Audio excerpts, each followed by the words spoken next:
Persoalan mengagungkan dunia. Sering kita beranggapan bahwasanya dunia ini perlu, ya, karena kita hidup di dunia. Akhirat itu nanti, ya, karena apa? Karena kita belum sampai ke sana. Sehingga banyak orang beranggapan yang penting selama hidup di dunia, maka carilah dunia sebanyak-banyaknya. Ungkapan ini salah? Tidak. Tidak salah.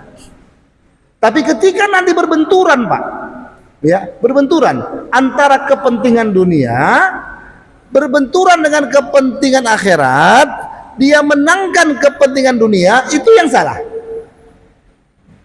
Selama tidak ada persinggungan, itu masih oke. Orang kerja, dapatkan harta, yang penting halal, banyak, silahkan. Apalagi kalau harta yang dia cari, dia gunakan untuk sedekah, bangun masjid, bagus. Tapi ketika ada panggilan sholat, umpamanya Pak, ini ambil contoh sederhana. Ada panggilan sholat, kemudian pada saat yang sama, ada panggilan untuk mendapatkan keuntungan duniawi, bisnis, iya kan? Yang menghasilkan jutaan rupiah, berbenturan waktunya, sehingga dia abaikan sholatnya untuk mendapatkan keuntungan dunia tadi, itu yang salah, Pak. Yang keliru. Berarti dia kalahkan agama, ya, akhirat untuk mendapatkan keuntungan dunia.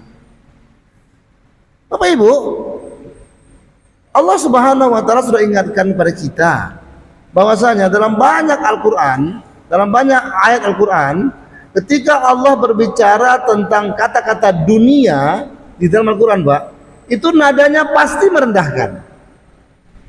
Ketika disandingkan dengan kata-kata akhirat, itu pasti jomplang, Pak. Kita ambil contoh. Dalam surah Syura ayat ke-20, apa Allah katakan? Man kana yuridu harsal akhirah, nazid lahu fi harsi. Siapa yang menginginkan keuntungan akhirat, maka kami akan tambah keuntungan itu baginya sebanyak-banyaknya. Wa man kana yuridu harsad dunya, tapi barang siapa menginginkan keuntungan dunia, wa ma lahu fil akhirati min nasib, maka kami akan berikan kepadanya untung dunia itu, tapi dia tidak akan dapat apa-apa di akhirat.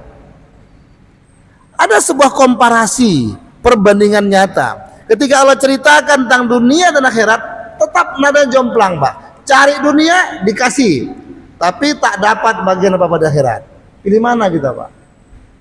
Oh, tapi ini penting, Pak. Ini ratusan juta untungnya. Iya, tapi pahala kau kerjakan sholat tepat waktu itu unlimited, tak terbatas.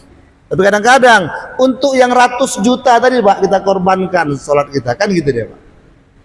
Itu contoh yang paling gampang aja lah untuk mudahkan kita. Apa Allah katakan lagi, Pak? Qul mata'ud dunya qalil wal akhiratu khairul liman ittaqa. An-Nisa 77. Muhammad, katakan kepada umatmu, keuntungan yang kau dapatkan daripada dunia itu, baik karena bisnis, pekerjaan, apapun yang kau peroleh daripada hasil dunia itu, kata Allah apa? Itu sedikit. Tapi keuntungan yang kau dapatkan di akhirat, khairul liman ittaqa, itu lebih baik bagi orang-orang bertakwa. An-Nisa 77. Jomplang, Pak. Ada lagi ayat yang lebih tragis, ya. Apa Allah katakan? Wa farihu bil hayatid dunya wa mal hayatud dunya fil akhirah illa mata'. Quran surah Ar-Ra'd ayat ke-26. Apa Allah katakan, Pak? Wa farihu, faroh, bergembira, dan mereka bergembira bil hayatid dunia, dengan kehidupan dunia, karena bisnisnya, karena jabatannya, ya. Wah, kan sekarang orang berebut, Pak, untuk dunia ini, Pak. Ya, jabatan, silakan, nggak salah. Tapi kalau gara-gara jabatan itu akhirnya menjauhkan kamu dari agama, itu yang masalah, Pak. Mereka bergembira dengan kehidupan dunia, padahal kata Allah, wa mal hayatud dunya fil akhirah, kehidupan dunia jika dibandingkan dengan kehidupan akhirat, illa mata, hanya kesenangan yang sedikit. Lah, jomplang lagi, Pak. Saya ambil contoh terakhir Pak, ya. Ayat yang berbicara tentang bagaimana komparasi dunia dan akhirat yang begitu nyata kerenggangannya, ya, disparitasnya yang Allah sebutkan dalam Al-Quran. Dalam surah Taubah 38, apa Allah katakan Pak? Araditum bil hayatid dunya minal akhirah. Apakah kau itu lebih suka? Araditum berarti lebih ridho, ya, lebih senang.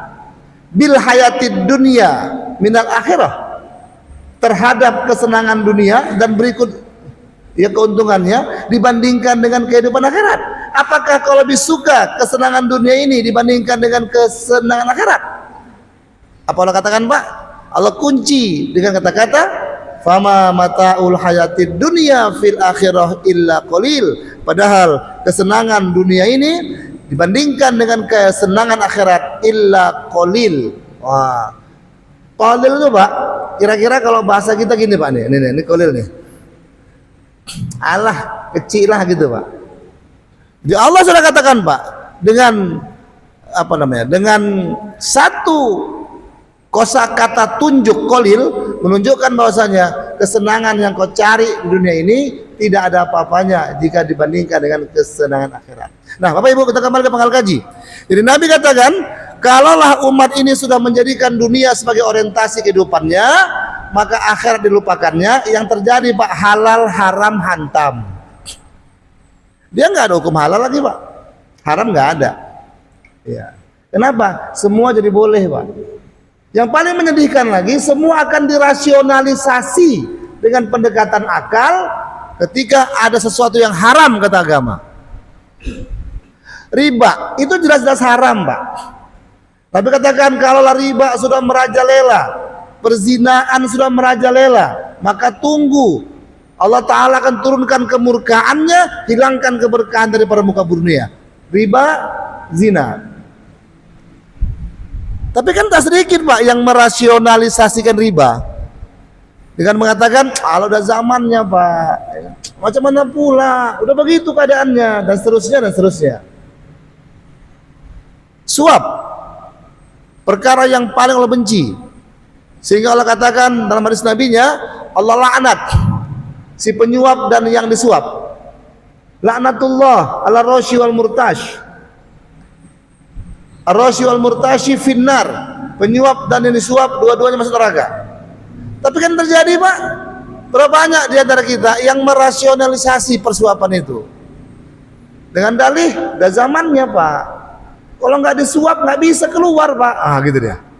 Kalau nggak nyuap nggak dapat Pak, kalau nggak menyuap, wah, dan seterusnya dan seterusnya. Nah Bapak Ibu berbahagia, inilah yang termaksud peringatan dari Nabi SAW ketika manusia umat Islam sudah mengagungkan dunia dan merasionalisasi semuanya melalui pendekatan duniawi.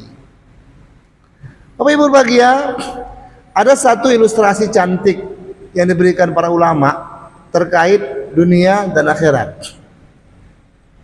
Dunia itu Pak diibaratkan kapal laut yang akan berlayar untuk menuju sesuatu. Ya, sorry. Akhirat itu Pak adalah perjalanan kita untuk menuju ke suatu tempat dengan menggunakan perahu. Itu perjalanan menuju akhirat. Dunia itu Pak, itu airnya. Ini ilustrasi. Kapal tidak akan bisa berlayar tanpa ada air. Iya, nggak bisa jalan deh Pak. Maka kapal butuh air. Tapi ingat, jangan sampai air masuk ke dalam kapal Pak. Karam deh. Silakan gunakan dunia sebaik-baiknya. Untuk apa? Untuk akhirat. Tapi jangan jadikan dunia itu menjadi segala sesuatu sehingga pada akhirnya menghalalkan segala cara. Bapak Ibu yang berbahagia, dunia dan akhirat dua hal yang sangat paradoks. Kata dunia terambil dari kata dana, Pak. Dana itu artinya rendah, kehidupan yang rendah. Akhirat yang terakhir, kehidupan yang terakhir yang akan kita nikmati selama-lamanya. Rugi dunia oropopo, rugi akhirat bakal ciloko. Begitu kira-kira ilustrasinya, Pak. Bapak Ibu, menjadikan dunia sebagai tujuan utama itu akan membuat kita hancur dan binasa, sehingga kehebatan Islam akan sirna dengan seketika.